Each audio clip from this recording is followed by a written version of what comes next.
Europe. And I would like you to introduce yourself to our listeners and audience, because definitely people are going to listen to the conversation and they would like to know who you are. I am Ariadna Heinz. My family is some family is from Belgium, some family is from Catalonia. My mother is from Catalonia, and I've been living here on and off throughout my life, but spending a lot of time in this country. Okay, well, you were born here in Catalonia? No, I was born in Brussels. Oh, you were born in Brussels? I was born in Brussels. What brought you back to Catalonia? My mother, my parents lived in Belgium, and then they separated, and then my mother progressively made it back down to the south, and we ended up in Catalonia when I was 15 years old. But before that, I was spending my summers here with my grandparents, my mother's parents. So since I was a little child, I spoke Catalan with my family from Catalonia, and I spoke French with my family from Belgium. Oh, that's great. So you are multilingual. Yes. That's interesting. What is your own personal conviction?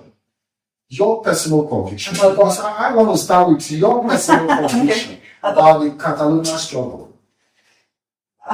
Do you mean what do I believe is happening? Your own personal conviction why Catalonians need an independence. Oh, yeah. Oh, clearly, because without independence, we are going to die as a nation. I feel like we have an identity that is like different from Spain. Actually, is not an identity. It's multitudes of different nations that have been put together in a way that, in my opinion, is somewhat artificial. We do not share the same values. We do not share the same culture. We have different language. We have different traditions. I don't know if you have been here, but we have Castellers traditions. People make human towers. We dance a type of dance where we all hold hands together with young children, older people, called sardanas. We have a lot of identity traits that are ours. And also, as a people, we have a very different way of acting in the world. Catalans have always been people who worked in trade, business, if you will, small businesses. Spain is more like an imperialistic type of mindset. We are not like this, Catalans. So I just feel strongly that we are definitely not Spanish. And also there's the other part of it, which is that within Spain, we do not get recognition for our language, our values, our culture. We are being robbed a lot of money every year. And because of that, our situation is getting worse and worse. We work very hard. We are like very hardworking people. And despite all the things that we do and that we do well and our attempts to be nice to everyone, we just keep on getting robbed, really. We have our school system is getting worse and worse. Our medical system is getting worse and worse. Our transportation system is getting worse and worse. We're not getting what we need from within Spain. We feel like this is a dead end. And they're trying to diminish our language, our culture. Less and less people speak Catalan, especially in Barcelona. I mean, your friend here lives here and has been trying to learn Catalan. Yeah. You are taking lessons, but it's difficult to practice because many people speak Spanish. Yeah, even if they notice that you are trying to speak Catalan, they won't speak Catalan back. They won't help you. So it's very complicated. And a lot of times, if you try to live in Catalan, you cannot. You just simply cannot live in Catalan. People will be rude to you. They think that you are being rude by not speaking Spanish to them. Excuse me, you are being rude. I'm speaking the language of the country. If I want to speak Spanish to you, that's very, very nice of me. But you should make an effort to learn my language if you want to live here. That's the way I feel. So The struggle for Catalonian independence seemed to be personal for each and every individual. is it? Each and every Catalonian. Are you saying this from what I just said or from what you know? You know, because I've been on the street. Yes. And everybody's saying the same thing. Yeah. Oh, And yeah. you feel passionate about It's it. identity. For me, it's identity. It's They about. feel passionate the way you do. Yeah. I've been able to talk to young people. I've been able to interact with older individuals. And everybody seems to be passionate. And my question to you is, at individual level, is the Catalonian struggle personal? Yeah, I think, yes. I mean, I think Catalonia is a region, is like an area of the world where there have always been a lot of people coming, leaving, lots of transient people spending time here, and then maybe moving on or staying. We are a very, very welcoming nation. There's a lot of people who come here and feel good. They feel like they're at home and they want to stay. And so a lot of these people end up embracing the culture as well and the language. But sometimes they're not quite at that point yet. They like living here, but maybe they're not ready to do everything Catalan or to give up their cultures, which is okay. It's okay if you want to, if you have your own roots. I agree with that. So I think people who have been here for maybe less time in Catalonia, and when I'm saying less time, I mean maybe 10, 20 years, 30 years, maybe for them, it's not about identity. For them, it's more about the value given to their work. Like there are a lot of people who have come they have come here from areas of the south of Spain, Andalusia, Extremadura, places like this, that have come here because they were able to find a job that helped them survive. Something that they were struggling to do back home. So they came here and they started to work and they worked very hard, and then their children started like being a part of this, of the society. And for them, maybe they don't feel truly Catalan, but they do feel like Catalan was a nice welcoming land for them. So sometimes for these people, it's not about their identity. It's more about valuing their work.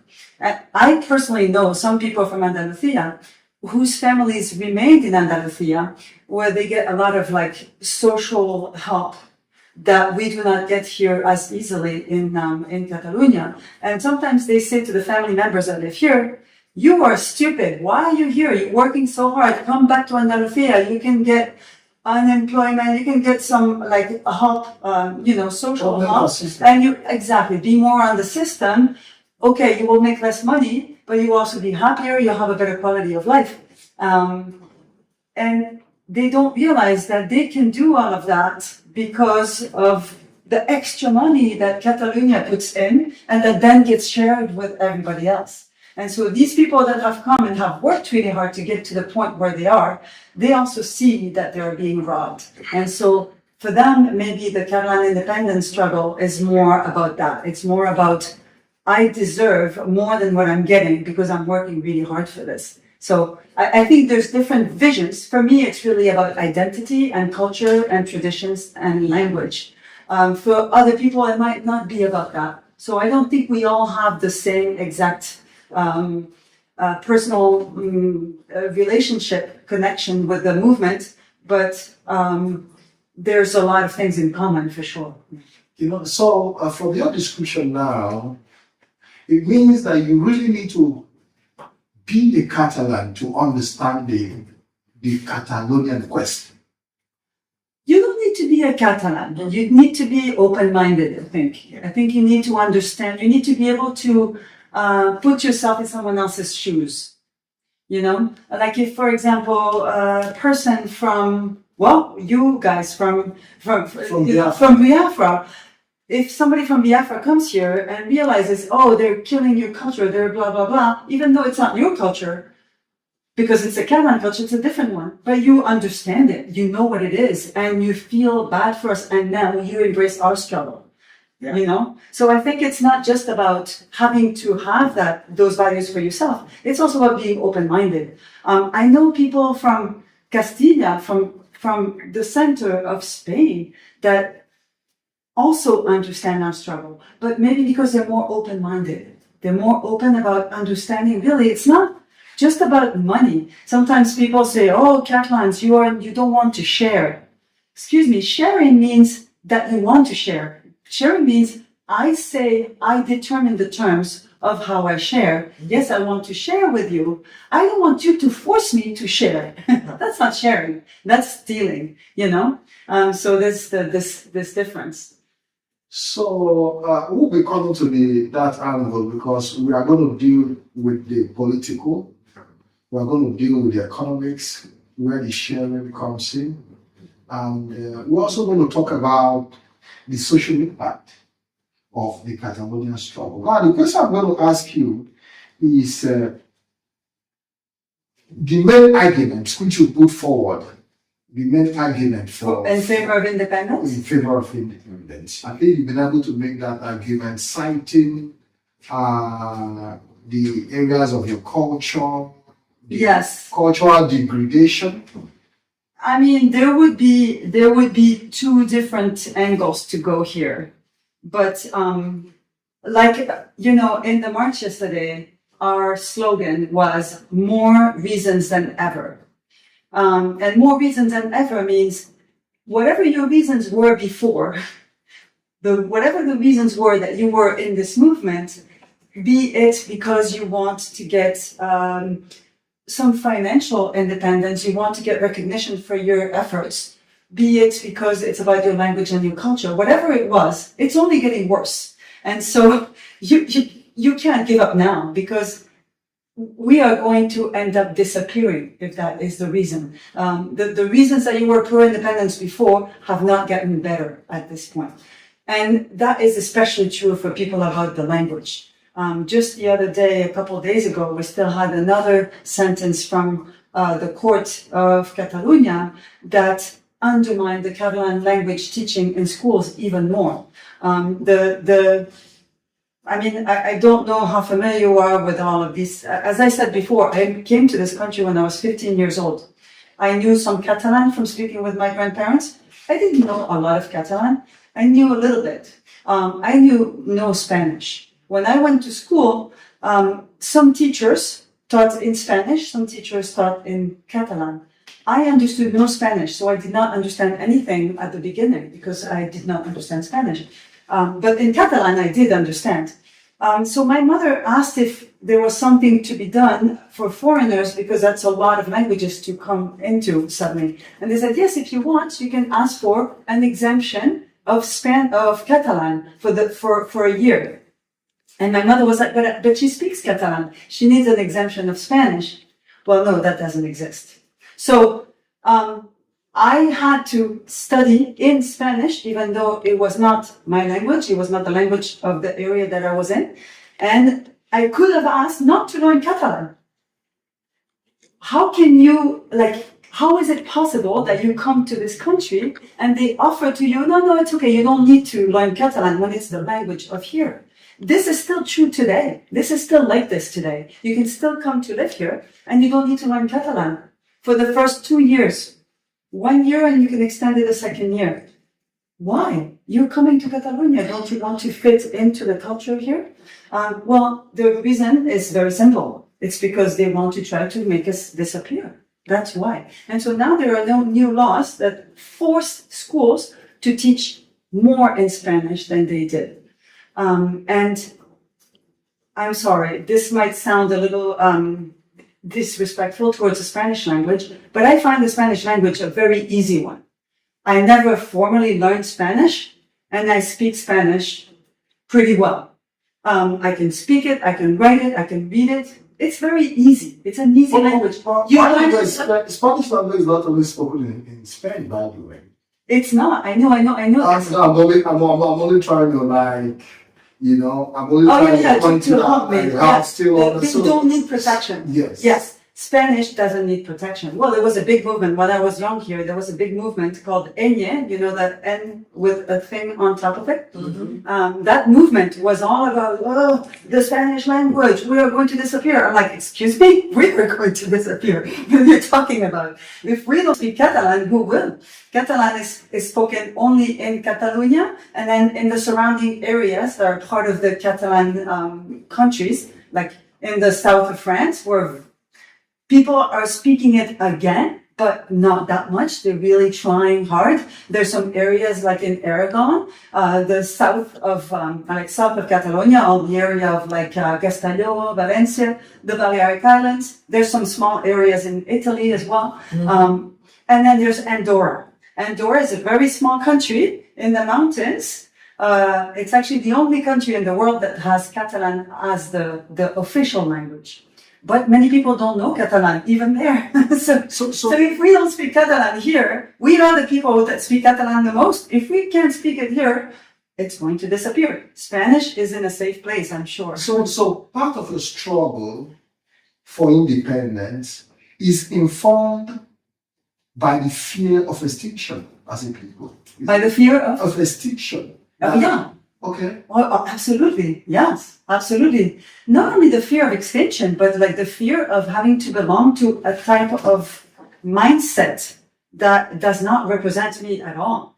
Like the imperialistic mindset, and I'm sorry for all the Spanish people that are like more open-minded and that also are sad about this past of their country because, you know, Spain had many, many colonies as an empire, the Spanish Empire, and was horrible to the people, massacred like, you know, thousands, millions of people. So the Spanish mindset is that kind of mindset. It's horrible, and I know that there are many Spanish who are not like that.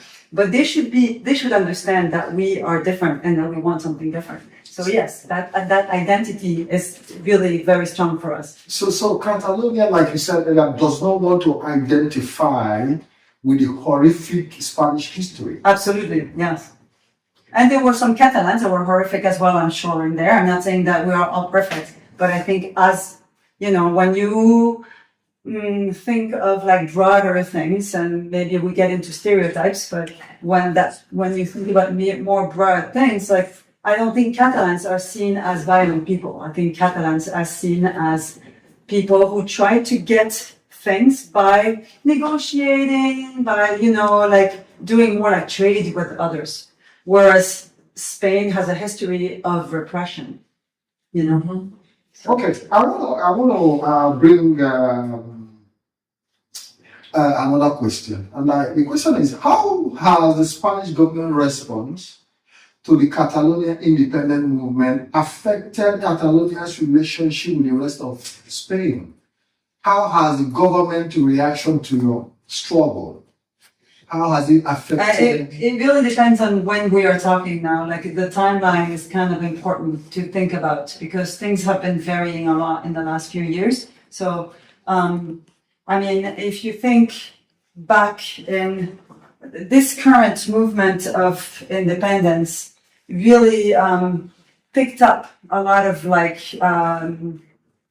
steam after Catalans tried to improve the statute of autonomy within Spain. So after the Spanish dictator died in the 1970s, Spain tried to, at least theoretically, set up a democracy in Spain. And so they organized for this democracy to exist. However, the democracy was sort of arranged prior to that by the dictator, who was a fascist and who actually, I don't know if you're aware of this, but you know World War II, yeah, where we had like the Nazi regime, like, you know, fascists. When they got defeated in Europe, Spain is the only place where fascism was never defeated. Never.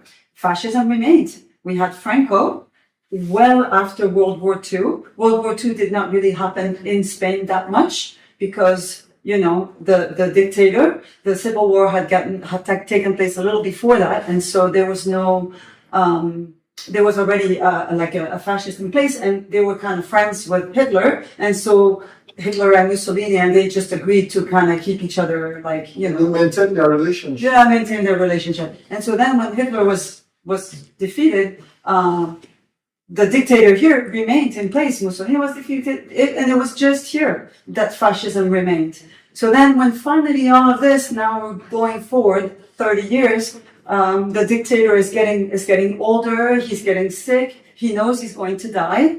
He starts to prepare the future nation. So he was the one who already said, oh, we're going to have a Bourbon we're going to have a monarchy. It's going to be a Bourbon king, because they're well aligned with their thinking, with their line of thinking. We're going to organize a democracy, but it's going to be really well controlled so that, you know, people don't go too far with it. And so they already organized the courts, you know, with judges that were in their mindset. They organized who the king would be. And so then after he died, all of this, the constitution was written that gave seemingly some rights.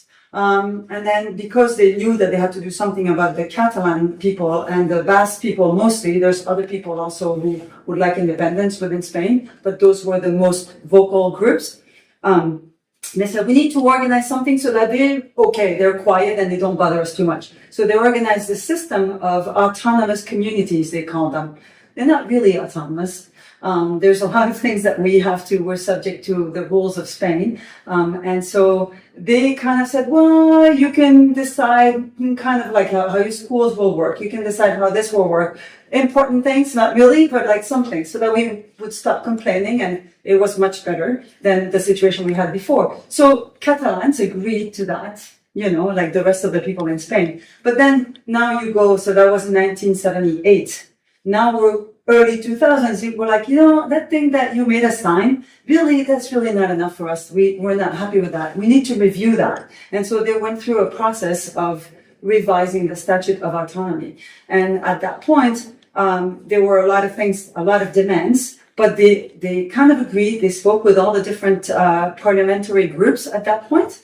And they came up with a new Statute of Autonomy that I think 120 out of 135 representatives in the Parliament of Catalonia agreed to. So that's a very, very high majority, 120 out of 135. And so they went forward with this.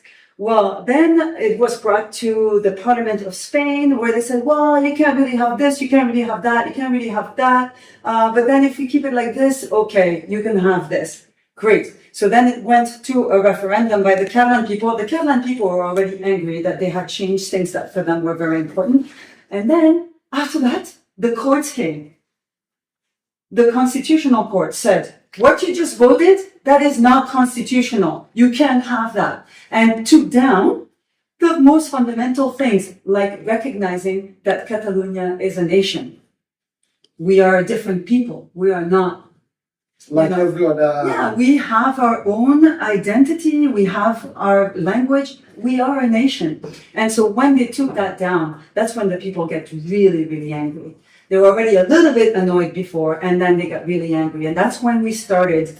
At this point is when Asamblea Nacional Catalana was born.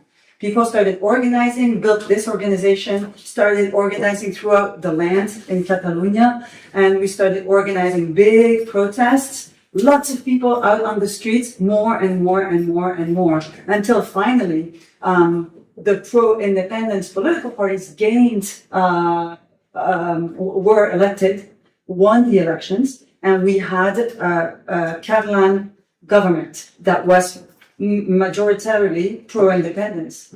At this point is where we started moving forward. And so then that's when Spain, going back to your question that was like, how is this, is it perceived in the rest of Spain? I think at that point, Spain was like annoyed, and we, leading towards the referendum, we tried to push for a referendum of self-determination. And, well, I have to say the politicians were like, oh, okay, I guess we can try to work for this, but the people were really pushing. And so our elected officials, they had to make it happen because the people were pushing so much. We had protests with over 1 million people out on the streets. Yesterday's protest, you were here, right?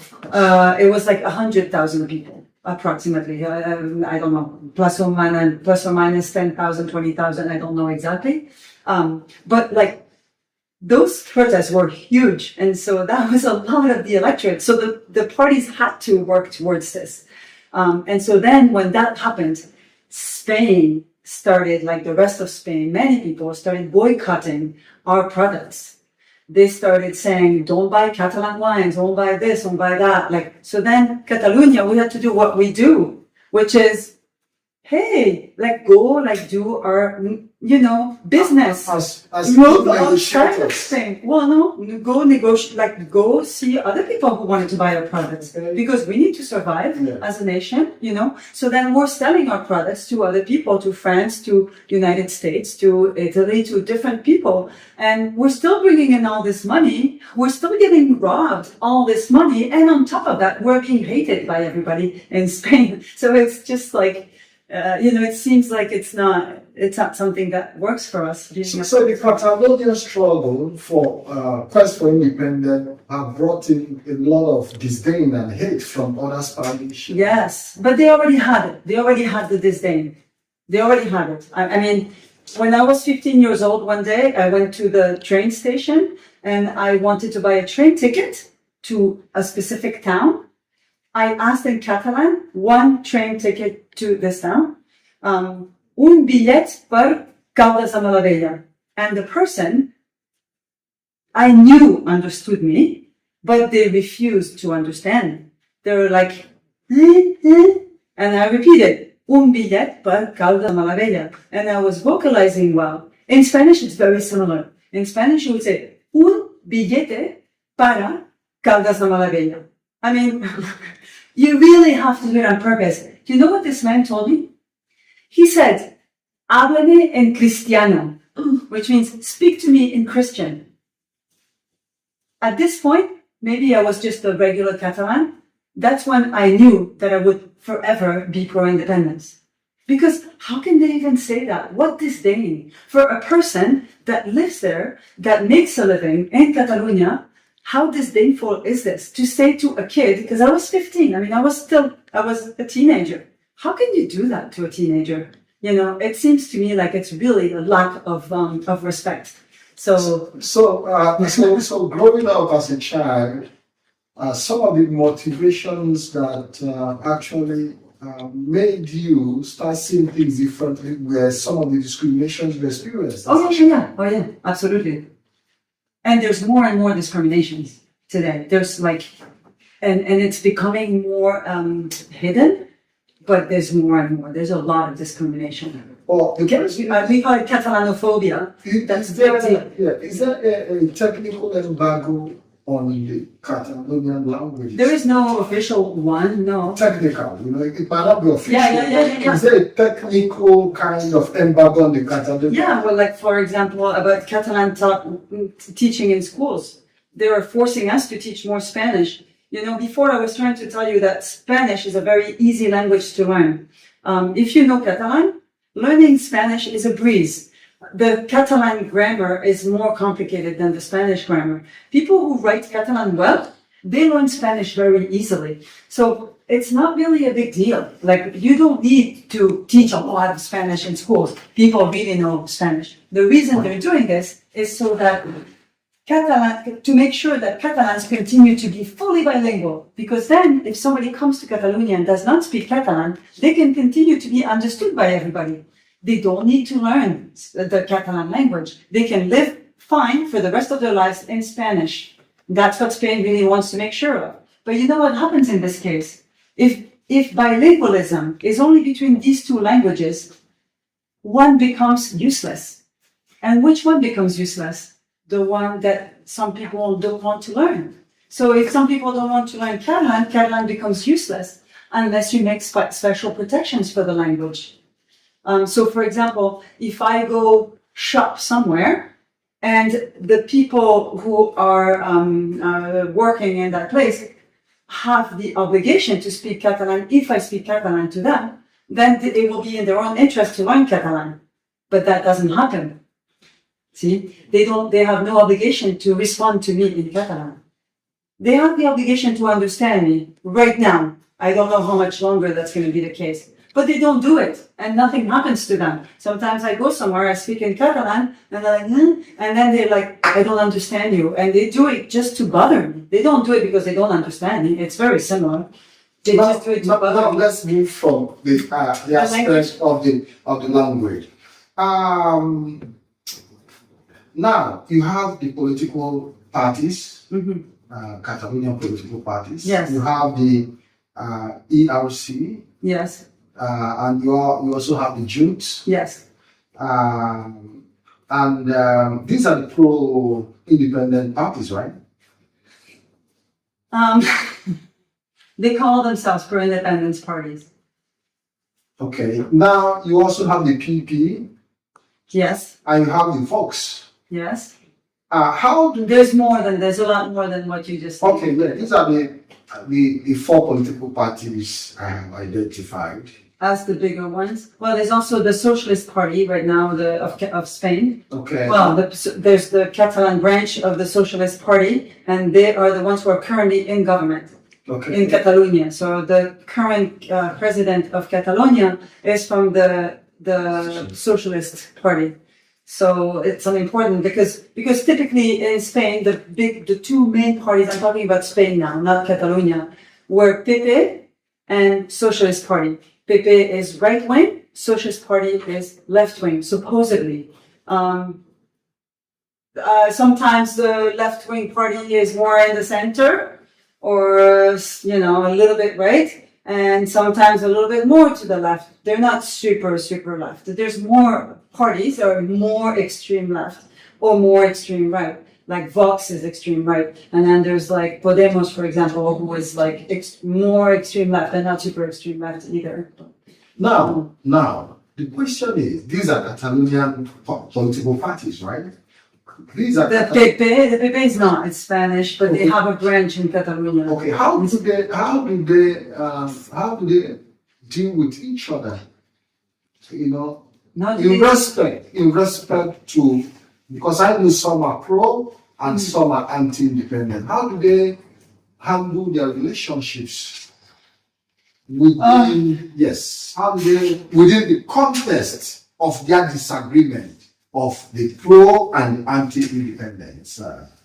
I don't really feel comfortable speaking about this. Not because I'm not afraid of the repression, because I really don't care. But it's more that I have no patience for the political fights. I'm over this now. I'm just with the people now. At this time, I don't have a lot of faith in any political parties, so I would rather decline to. Okay, you have the right to do so. Now, I want to talk about, we've talked a little about the social impact of your struggle for independence and how the Spanish people react, despite the fact that what have actually led also to your quest for independence were some of their attitude towards you as Catalonian people. And that hasn't changed despite all the effort, and they have still continued to want you to live with them despite their inability to accept Catalonia for what Catalonia is. So now,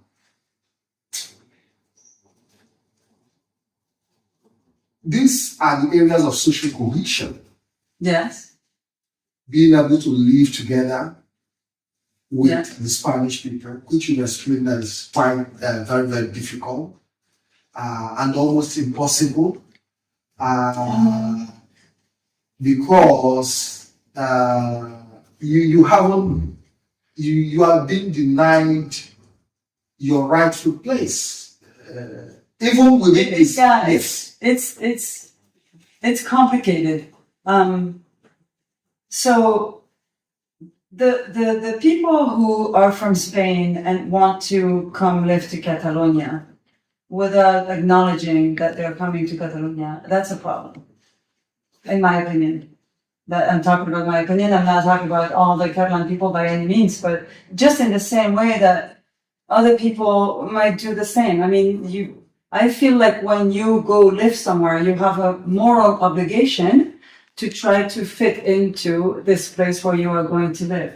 Unless you know it's going to be for 1 or 2 years and then you're going to leave because you are on an assignment for something very specific. But even there, you should be respectful. So that the problem that we have is when, with this rhetoric that Catalonia is Spain by the Spanish, where people come to Catalonia saying, this is my country, this is Spain. And it's like, well, relax. You are welcome here, but you have to respect us. You are not welcome here if you're not going to respect us. So that's, to me, that's kind of like a red zone. But just saying, I do this with the Spanish like I would do it with others. You know, I do it with the French or I do it with other people. If you're here, you should really try to fit in. You should really try to learn the language. You will be happier if you do that because you'll fit in, you know. So, I don't know if that kind of answers your question. Well, yeah, to some extent. To some extent. Now, I want to talk about the international relations angle of your struggle. Okay. How has the EU responded to your quest for independence? The European Union. Yeah. This is a little bit complicated, and depending on who you would ask, they would give you a very different answer from mine. So I'm going to tell you a little bit what some people might say and what I might say. Okay. I think some people were very disappointed that when we all went to vote and we voted, yes, we want independence, despite the repression and the beating and everything, that Europe did not intervene and kind of come in and given us independence. I think some people are very disappointed about this. I'm a lot more realistic. I mean, the European Union is a union of states to help each other in a globalized world. It's complicated for the European Union to suddenly have like countries separating from others within their borders. It's not easy. And especially if it's going to create a lot of civil unrest, you know. So I would never have expected the European Union to say, "Hey, yeah, sure, now you're independent, Catalonia. We welcome you into the European Union," and so on. No, I knew it was not going to be like that. I think some people don't really understand that. I think when we voted, and our politicians said, "Okay, so now, yes, we are independent, but just wait a moment. We're going to go see if we can now negotiate with Spain the terms of our separation." At this point, we should never have gone home. We should have stayed on the streets because at this point, if we don't even show to the rest of Europe that we believe that we are independent, why would they go through that struggle? So that struggle is ours. So in my opinion, we should have stayed on the streets. We should have not gone home. We should have stayed, occupied our parliament, our government, our institutions, and maintained control of the government as long as it needed to be done, you know. And then at that point, possibly Europe could have had a different kind of like paper, because it's also not good if now Spain brings in military tanks against us. It's not good for the European Union, who was based also on some values about pacifism, to allow for this to happen within its borders. So, especially back in those days, before the Ukraine wars and other things that have happened, at that point, Europe was a very peaceful place. So they would not have tolerated that of Spain, I think, I don't know, but I think. I don't think we can just expect Europe to make independence for us. I think we need to do it. And then if we manage to resist long enough, then the European Union would have had to recognize us. But we need to recognize ourselves first. We can't say, "Oh, yes, we're independent, but wait, let me negotiate first." What about the United Nations? How has it been for the relationship with the United Nations? Yeah, the United Nations is the same thing. United Nations is like an agreement within it's called United Nations, but it's not nations. It's states of the world. You know, the name is wrong, really. So, you know, like maybe for you guys with Nigeria, Nigeria is one of the states in the United Nations. And so, it's the same idea. They have an agreement to like help each other be better in some ways. So it's sort of like a club of states. So the club of states will not welcome a new state that may or may not happen. Once the state really happens and is settled and so on, then they will eventually recognize that state. I forget now, I think Kosovo, is Kosovo recognized by the United Nations? I forget whether they are. I know they are recognized by several countries. But anyway, so it may take years, but they will eventually recognize us if we become independent. But we have to be independent for a while before they will recognize us. Are there no roles the UN could play in assisting the Catalonian people? Are there no roles in terms of... I don't think it's in their interest. Yeah. I don't think they're interested in helping Catalonia. I think they just want like things to be nice and calm. I think that's what they want. Now, if there was a terrible war, then that would become a problem. That's a different story.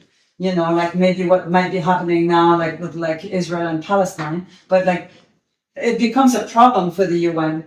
But while it's not a problem, it's not in their interest to assist us with anything. So from what your narration now means that the Catalonian people are not approaching the United Nations for any kind of assistance, understanding that it does not fit into the UN. No, we are, but not for assistance in gaining independence. We are doing more like things where we are trying to make sure that the UN keeps Spain in check.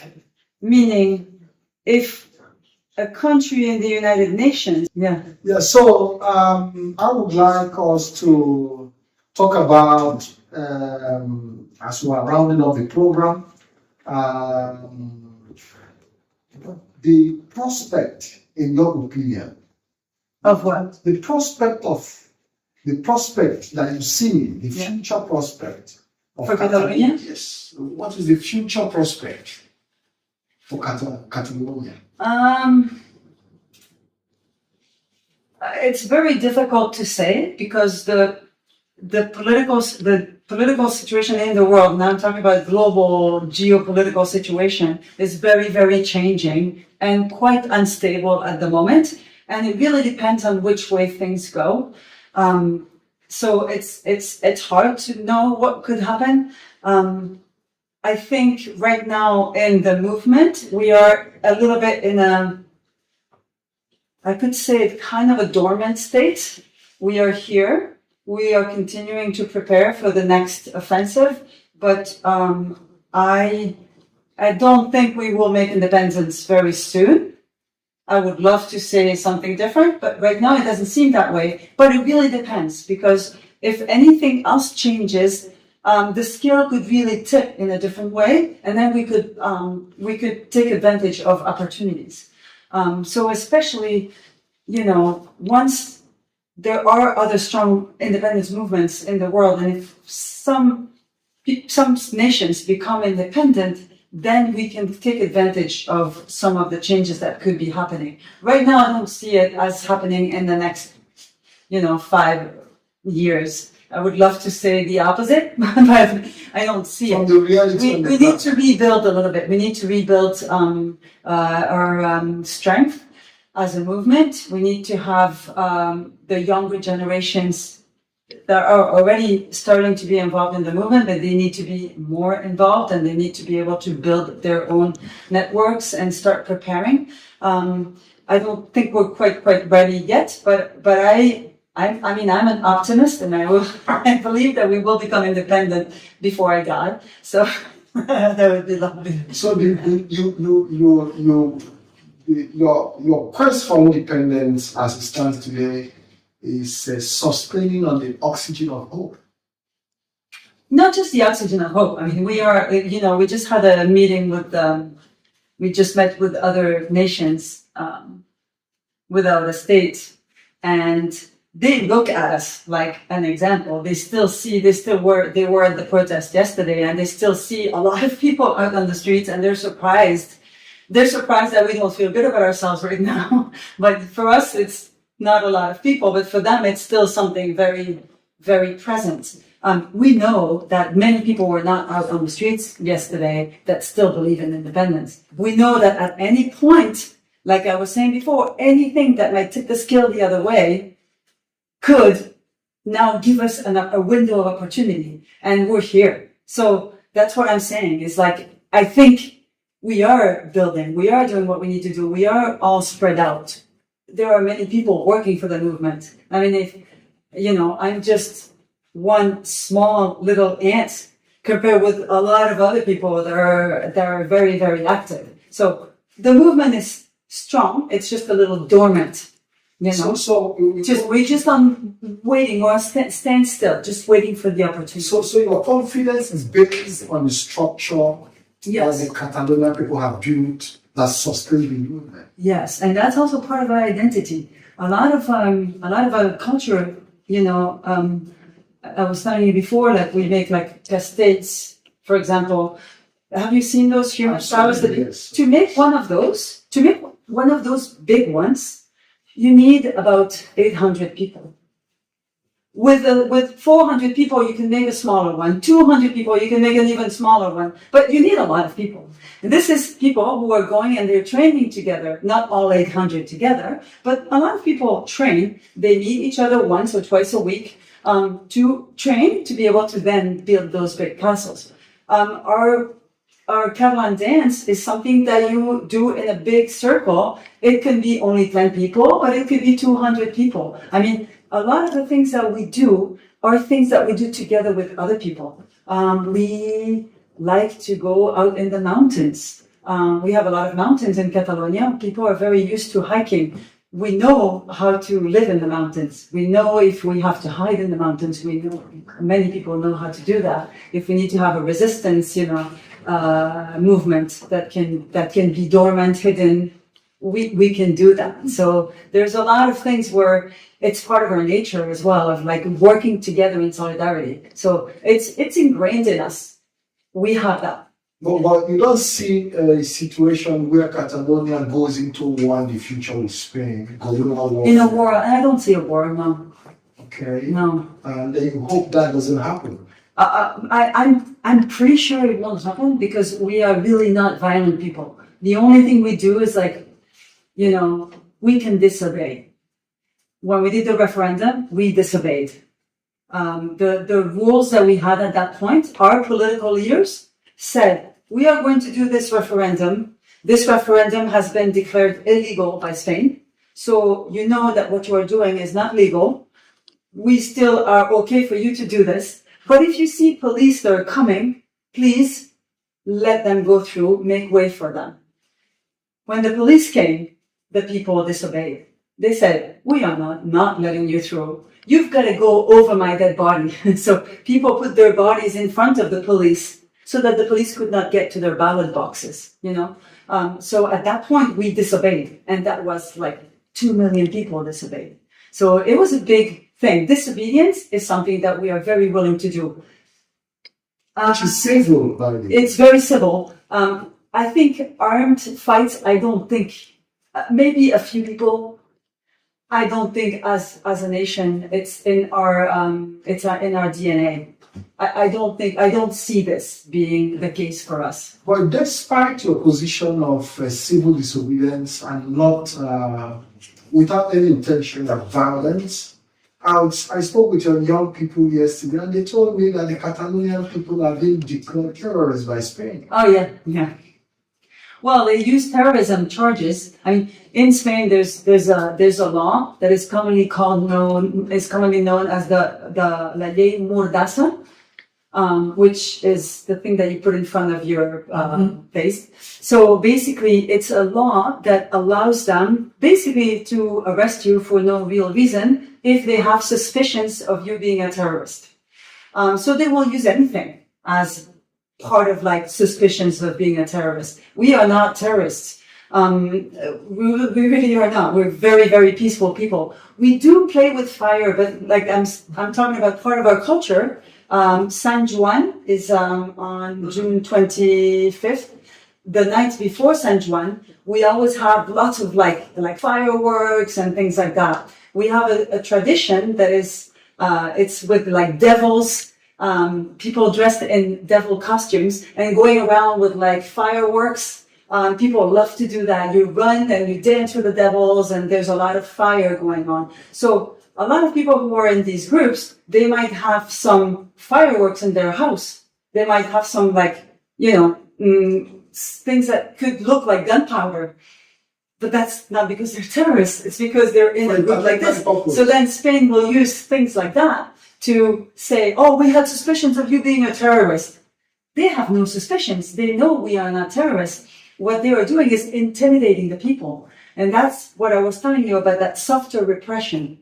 There is this repression that is not as visible, but that is very, very strong, where people are being spied upon. So with the excuse of terrorism, many of our civic leaders were spied upon. They used the anti-terrorism software, the Spanish, to get into their phones and gain access to private information that gave them information on what they were working on, but also gave them blackmailing material.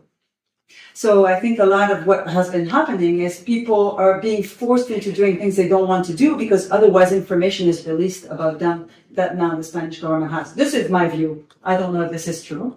This last part about the blackmailing, I don't know if this is real or not, but I have strong feelings that it is. This is BTVEurope, Biafra Television Europe, and quite interesting to know the situation of the Catalonian people. And the Biafra people also share this similarity, both in character, because the Biafran people are also good traders, they are good negotiators. What is happening in Catalonia can be referred to both in the areas of government repression and also in the areas of government intimidation, in the areas of tribalism against the Biafran people, the hate.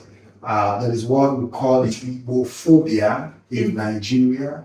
That Igbophobia also extended to other African countries, exported from other tribes within Nigeria to other African countries where Igbos are facing a lot of repression as a result of the influence coming from Nigeria into somewhere West African countries. And you see Igbo businesses being attacked every day.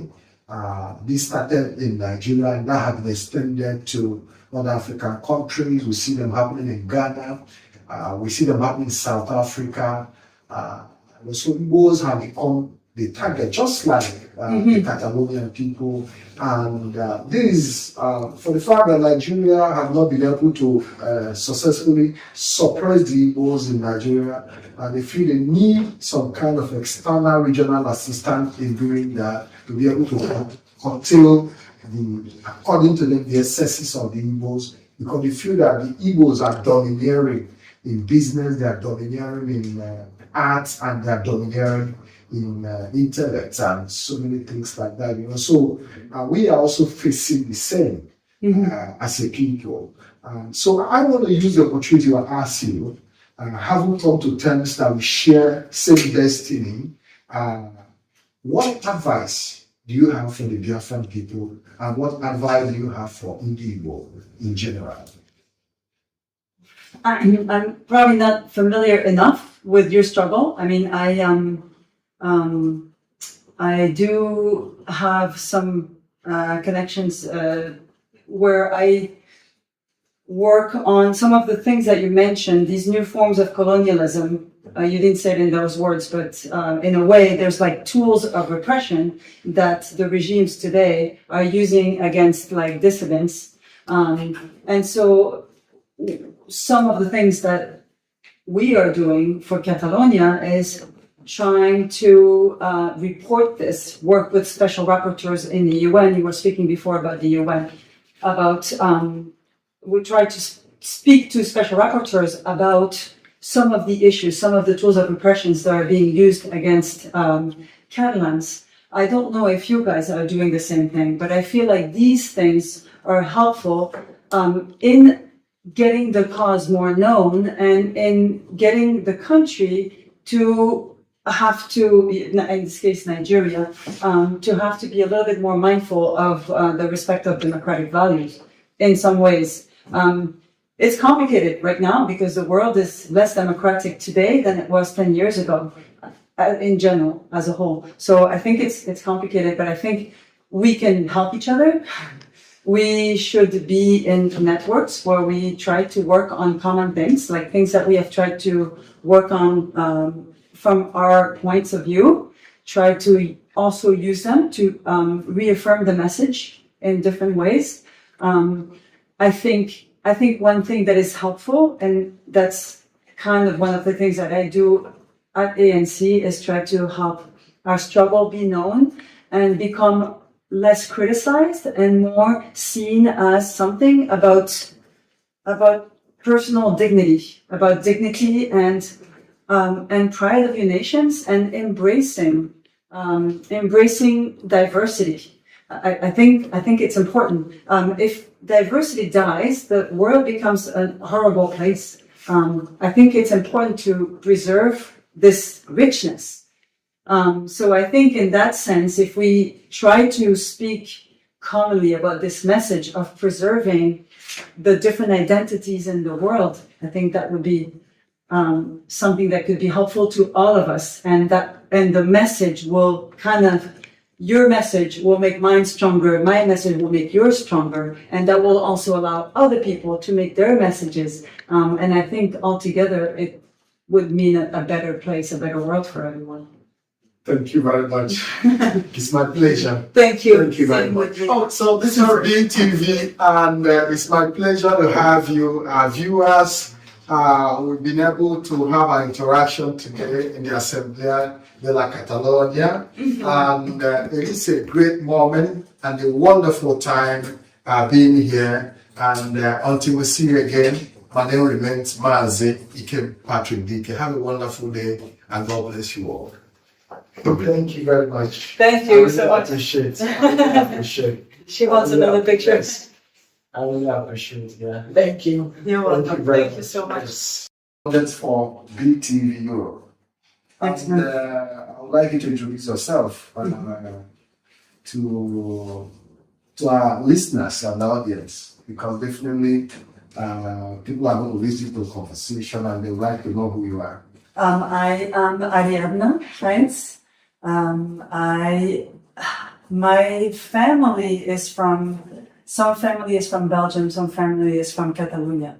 My mother is from Catalonia, and I've been living here on and off throughout my life, but spending a lot of time in this country.